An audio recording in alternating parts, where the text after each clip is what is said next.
Can Zhen Huan, blessed with both beauty and talent, truly outshine all in the imperial harem and enjoy everlasting favor?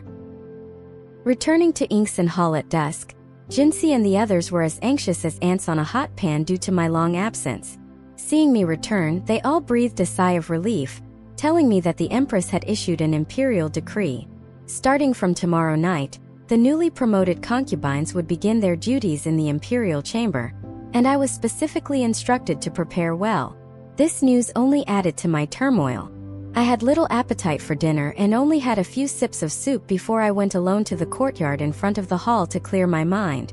The osmanthus fragrance in the courtyard were blooming exceptionally well, their fragrance rich and lingering under the faint moonlight, like specks of broken gold.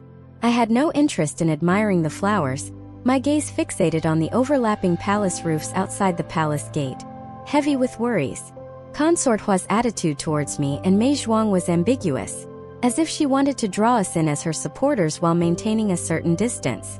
Thus, she suppressed us publicly in the Zhaoyang Hall, and avenged me by punishing concubine Liang in the Shanglin Garden. However, her cunning nature was evident when she punished concubine Liang under the pretext that Liang had offended me, even though it was clear that the punishment was meant as a lesson for Ling Rong.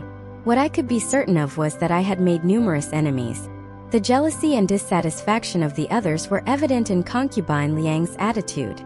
Liang's arrogance led her to openly speak rudely and act violently, but at least with such direct confrontations I could meet force with force. If I were to be chosen first for the imperial chamber and receive the emperor's favor, causing others to plot against me in secret, it would be like walking on thin ice, and my fate could be even worse than Liang's. The thought alone made my heart shudder.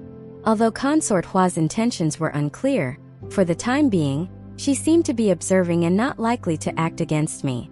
However, if I were to gain significant favor from the emperor, endangering her position, I would become a thorn in her side, someone she would eagerly remove. In such a case, I would be facing enemies on all fronts within the harem, a dire situation indeed. My parents had instructed me to protect myself, for if I were to be accused of any wrongdoing, the entire Zhen family would be implicated. Gazing at the fallen petals of the golden osmanthus on the ground, I silently formulated a plan. A chill swept over me with the night breeze, making me shiver, but I soon felt warmer with an added layer of satin coat. Turning around, I saw Huan Bai standing behind me, expressing her concern. "The night is chilly. Please be careful not to catch a cold." Tiredly, I smiled and said, "I feel a bit unwell. Have Xiao Yunzi call for the imperial physician. Remember, only physician Wen Shichu." Huan Bai quickly helped me inside with Lu Zhu, also sending Xiao Yunzi to summon physician Wen Shichu. Physician Wen arrived shortly. Only Lu Zhu and Huan Bai attended to me, with others waiting outside. After taking my pulse and observing my complexion, Wen Shichu, with a hint of confusion in his eyes, asked, "I wonder what caused the young master's illness?" I replied lightly, "I was startled a few days ago and caught a chill at night." Noticing his hesitation, I looked at him, causing him to immediately lower his gaze. Slowly, I said, "You once promised in the Kuaishui Pavilion that you would always be good to Zhen Huan. I wonder if that promise still holds today." When Shichu's facial muscles twitched, clearly taken aback by my question, and he immediately knelt down, saying, "I am unworthy of such words from the young master. But you know I always keep my promises, and moreover," his voice soft but firm, "my feelings for the young master will never change, no matter where you are." Relieved, I knew I hadn't misjudged Wen Shichu's loyalty. Gesturing for him to come closer, I said, "The palace has no place for such sentiments. Just remain loyal and uphold our previous agreement." My voice was gentle. "I have a favor to ask of you, Physician Wen. Would you be willing to help?" He responded, "You only need to command." Staring at the flickering candle flame, I spoke softly, "I do not wish to serve in the imperial chamber." He was startled but quickly regained his composure, assuring, "Please rest well. I will prescribe some medicine and have it sent from the imperial pharmacy." I instructed Lu Zhu to escort the physician out and had Huan Bai give Wen Shichu a piece of gold, which he initially refused. I whispered, "It's just a small token of my appreciation, and it wouldn't look good to leave empty-handed." He then accepted it. Huan Bai helped me to bed. Wen Shichu's medicine arrived soon, and after taking a dose, I felt even worse the next day. When Shichu reported my condition, I was suffering from heart palpitations and shock, compounded by a cold requiring rest. The Empress sent Luan to visit me, who expressed pity for my ill-timed illness. I struggled to thank her but was too weak, so Luan left to report back. The Empress appointed Wen Shichu to treat me and ordered Chunchong and Shermaran to move out of Tangli Palace for my recuperation. I sent Jinxi to Fengyi Palace to express my gratitude, beginning my solitary life in Tangli Palace. As word of my illness spread, I became the subject of ridicule in the palace, seen as a beautiful but timid person, a pretty but useless embroidered pillow. The fear of consort Huan intensified among the courtiers. The initial days were manageable.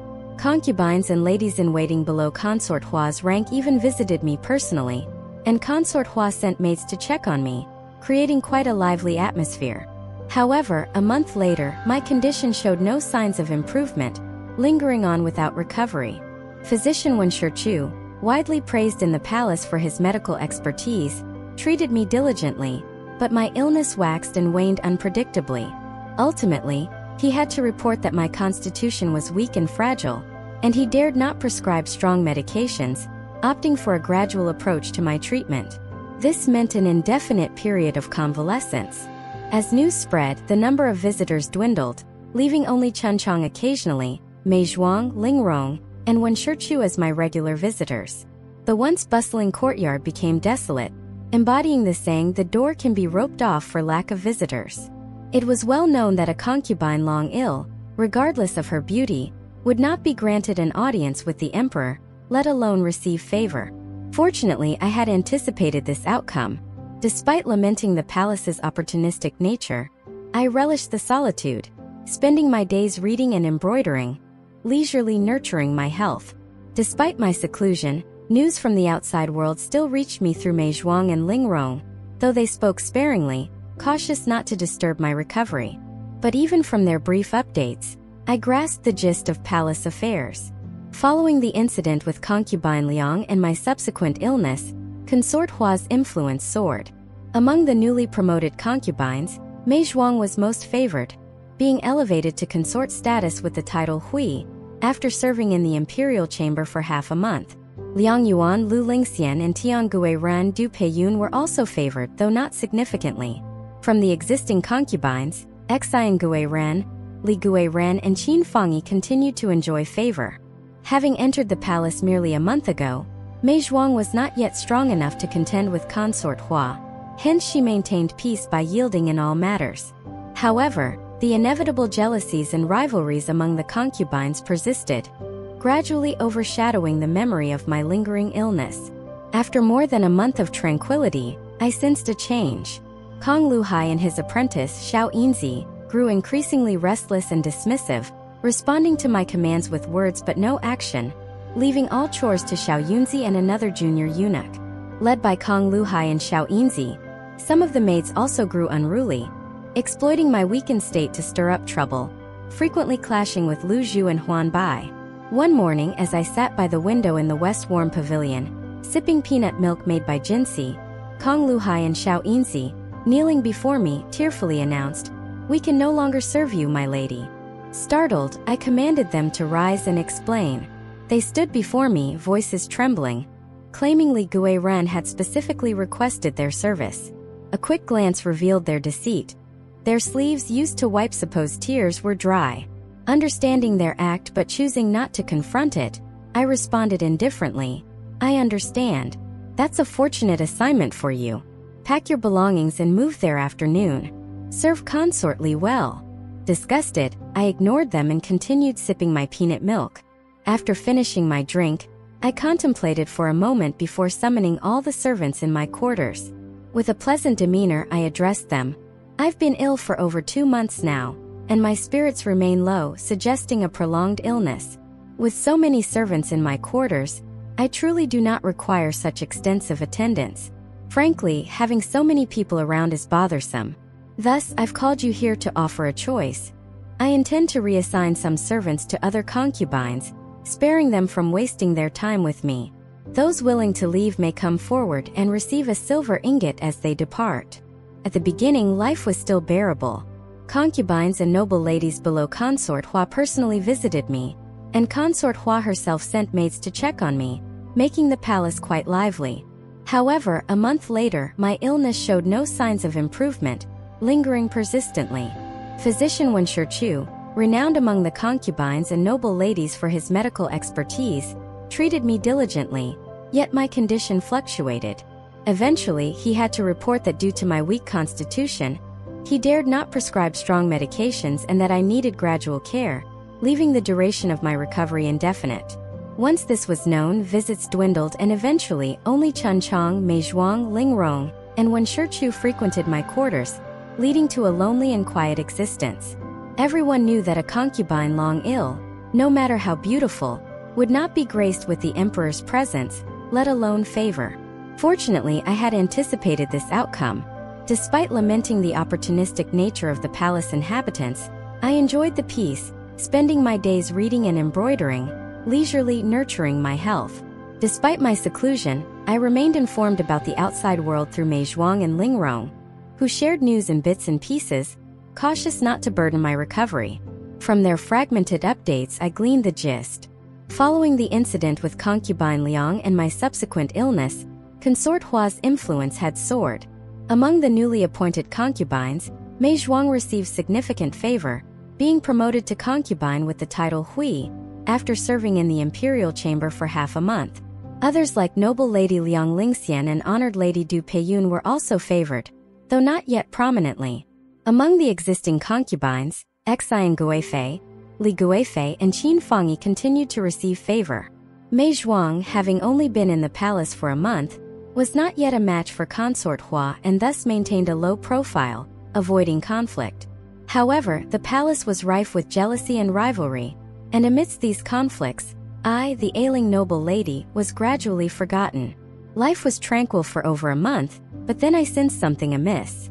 Kong Luhai and his apprentice Xiao Yinzi grew increasingly restless and dismissive, responding to my orders in word but not in action, leaving all chores to Xiao Yunzi and another low-ranking eunuch.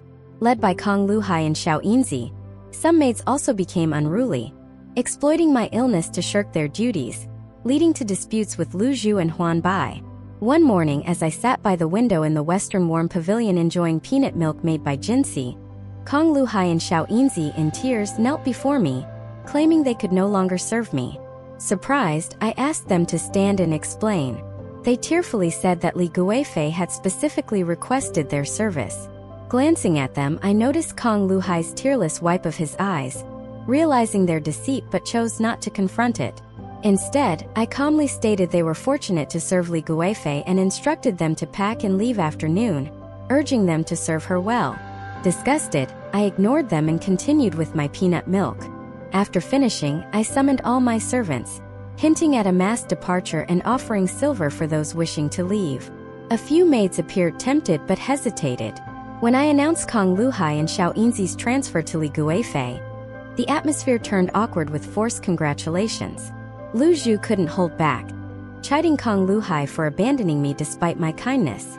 Xiao Yinzi retreated and Kong Luhai, attempting to defend himself, was sharply rebutted by Lu Zhu, who challenged him to demonstrate loyalty by refusing Li Guifei's summons. Their embarrassment was palpable. Feigning annoyance, I ordered silver to be given to Kong Luhai, acknowledging his loyalty. Huan Bai sarcastically wished him well, emphasizing the silver as my token of appreciation, a reminder of his loyal service. Ashamed, Kong Luhai left without retorting, taking Xiao Yinzi with him. Turning to the remaining servants, I coldly stated that those wishing to leave should do so now, with the warning that any future deserters would face severe punishment. The quiet tension was finally broken by a maid admitting her incompetence, followed by two others who took the silver and left, choosing a different path in the vast and intricate web of palace intrigue. Follow us to avoid getting lost and enjoy endless exciting stories. For more content, please go to the Story Wall homepage to view more exciting novels.